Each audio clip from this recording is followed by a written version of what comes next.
অন্তর্বর্তী সরকার প্রায় ৫ মাস অতিবাহিত করলেও জুলাই আগস্টের গণহত্যার আন্তর্জাতিক তদন্ত নিয়ে গড়িমসি করছে বলে অভিযোগ উঠেছে।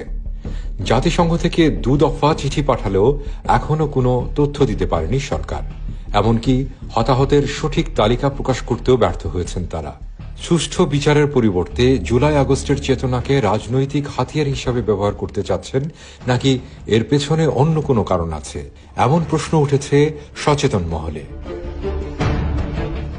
জুলাই আগস্ট হত্যাকাণ্ডের আন্তর্জাতিক তদন্ত চেয়ে জাতিসংঘের কাছে চিঠি প্রেরণ করে অন্তর্বর্তী সরকার। তার প্রেক্ষিতে আগস্টের শেষ দিকে প্রাথমিক অনুসন্ধানে ঢাকায় আসেন মানবাধিকার বিষয়ক হাইকমিশনের ৩ সদস্য। তারা সরকারের কাছ থেকে ১৬ ধরনের তথ্য চান এবং ১ জুলাই থেকে ১৫ আগস্ট পর্যন্ত সকল হত্যাকাণ্ডের বিষয়ে তদন্ত করার ইচ্ছা প্রকাশ করেন। এরপরই মূলত পাশার দান উল্টে যেতে থাকে।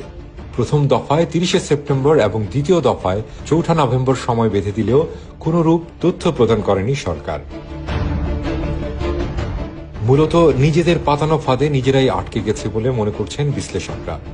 ডক্টর ইউনূস ও সমন্বয়ক গংরা ভেবেছিল জাতিসংঘ মানবাধিকার সংস্থা তাদের কথা মতো শুধুমাত্র ছাত্রদের হত্যার বিষয়ে তদন্ত করবে, কিন্তু তদন্তকারীরা পুলিশ ও আওয়ামী লীগের নেতাকর্মীদের হত্যার বিষয়টিও তদন্ত করতে চেয়েছে।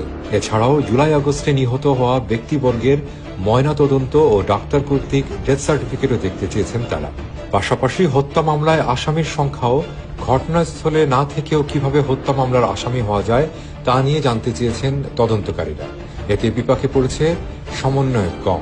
তাই সার্জিস আলম এখন দাবি জানাচ্ছেন জুলাই আগস্টে নিহত হওয়া কারো লাশ কবর থেকে তুলে ময়না তদন্ত করা যাবে না। শেখ হাসিনা তার হুকুমে এই বাংলাদেশে যাদেরকে গণহত্যা ঘটিয়েছে, যাদের জীবন নিয়েছে, তাদের বিচারের জন্য কেন তাদের লাশ উত্তোলন করতে হবে?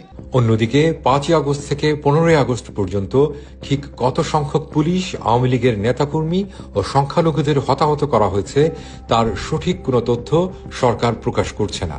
বরং এ সময় সংঘটিত হওয়া অপরাধকে স্বীকারই করছেন না তারা।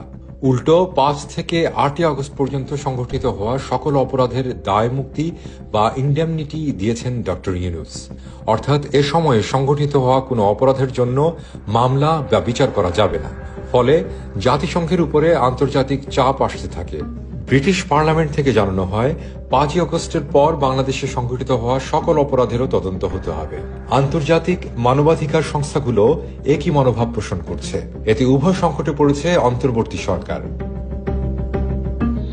১৫ জুলাই থেকে ৫ আগস্ট পর্যন্ত ঠিক কতজন নিহত হয়েছে এ নিয়ে সরকারের পক্ষ থেকে এক এক সময় এক এক ধরনের তথ্য উঠে এসেছে।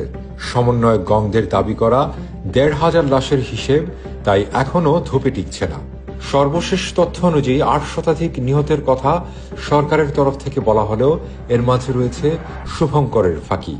এই নিহতের তালিকায় আওয়ামী লীগের নেতাকর্মীরাও ঠাঁই পেয়েছে।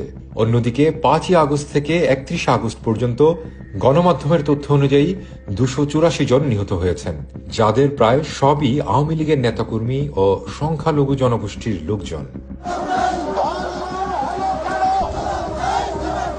ফলে জাতিসংঘের তদন্তকারীদের সরকার যে সঠিক তথ্য দেবে না এবং জুলাই আগস্ট হত্যাকাণ্ডে হত্যার দায়ে ডক্টর ইউনূস এবং সমন্বয়ক গংরা ফেঁসে যাবে সে কথা বুঝতে পণ্ডিত হওয়ার কোনো প্রয়োজন নেই।